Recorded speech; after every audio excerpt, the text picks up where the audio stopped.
In the context videos for the chapter on unsaturated hydrocarbons, there is an infographic about sunscreen from Compound Chem website,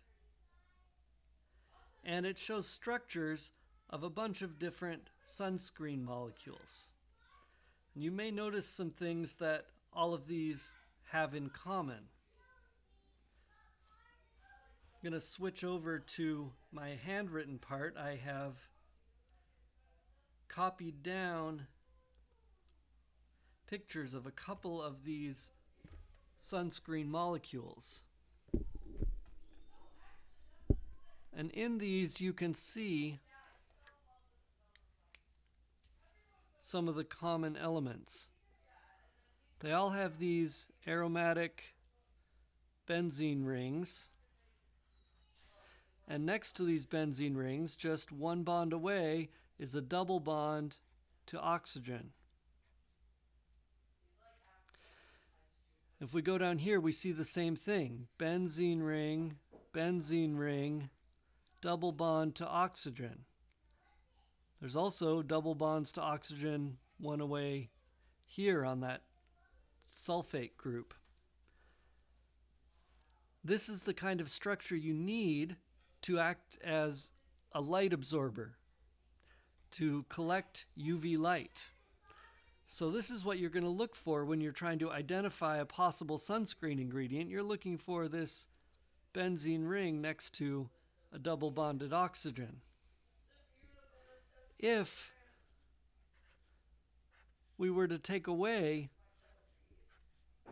the benzene ring and make it a cyclohexane, it would no longer be able to absorb light. So that change would make this molecule not a good molecule for sunscreen. If we took away the oxygen,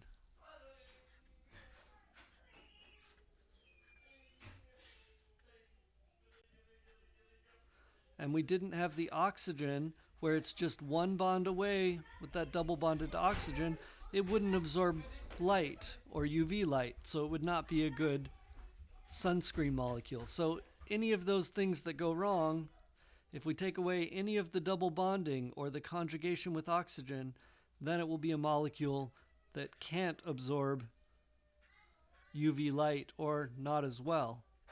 So on any of these problems, the molecule may superficially look like a sunscreen molecule,